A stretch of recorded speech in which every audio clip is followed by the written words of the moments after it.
এসো, কোথায় যাচ্ছি মমিতা? ওই যে বউ বড়াস্বামী টেম্পল, ভূবরাস্বামী। বড়াস্বামী। হ্যাঁ, আজকের আমাদের ডেস্টিনেশন হচ্ছে বড়াস্বামী। গুড মর্নিং দাদা।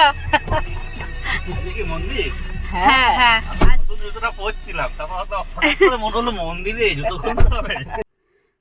আজকে সকাল সকাল আমরা বেরিয়ে পড়েছি ভূবরাস্বামী মন্দিরের উদ্দেশ্যে। কর্ণাটকার মহীশূর শহর থেকে প্রায় 50 কিলোমিটার দূরে কালাহাল্লি নামক একটি ছোট্ট গ্রামে এই মন্দিরটি রয়েছে। মন্দিরটি তৈরি করেছিলেন হৈশালার রাজা বীর বল্লাল। 2500 বছর পুরনো এই মন্দিরে বিষ্ণুর বরাহ অবতারের পুজো করা হয়। বাড়ি কেনা, জমি কেনা বা জমি সংক্রান্ত কোনো সমস্যার সমাধান চেয়ে এখানে লোকেরা মানত করে যায়। এইগুলো হচ্ছে এই মন্দিরের বিশেষত্ব। যার বাড়ির বা এর মনস্কামনা থাকবে এই দিয়ে ঠাকুরের কাছে জড়ালে ঠাকুর মনস্কামনা অবশ্যই পূরণ করবে। এই যে এখানে দেখা যাচ্ছে একটা পাথরের উপরে অনেকগুলো পাথর রেখে লোকেরা এখানে বাড়ি তৈরি করার জন্য মানত করে গেছে। বলা হয় এখানে মানত করে গেলে 1 বছরের মধ্যে সেটি অবশ্যই ফলে যায়।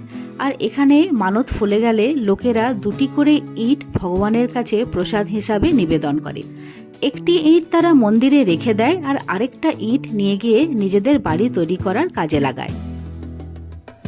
মন্দিরের গর্ভগৃহে রয়েছে 18 ফুট উঁচু এক বিশাল ভগবান বরাহের মূর্তি, আর তার কোলে রয়েছে ভূদেবী। মূর্তিটি এত সুন্দর দেখতে, দেখলে গায়ে কাঁটা দিয়ে যায়। মন্দিরটি ঘুরে দেখার পর এবার আমরা চলে আসলাম নদীর ধারে। মন্দিরের পাশ দিয়ে বয়ে যাচ্ছে সুন্দরী হেমাবতী নদী। জায়গাটি এত সুন্দর, শান্ত, এখানে আসলে আপনার মন ভরে যাবে। ওয়ান ডে ট্রিপের জন্য জায়গাটি একদম আইডিয়াল। যদি আপনারা ব্যাঙ্গালোরে থাকেন তাহলে তো ঝটপট এখানে চলে আসতে পারবেন। আর যদি আপনারা এই ভিডিওটি দূরের থেকে দেখছেন তাহলে তাড়াতাড়ি আমার চ্যানেলটি সাবস্ক্রাইব করে নিন। এই ধরনের অফবিট জায়গা আপনারা আমার চ্যানেলে আরও পেয়ে যাবেন।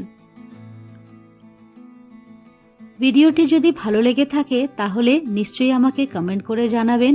ভিডিওটি লাইক করুন, শেয়ার করুন, কমেন্ট করুন।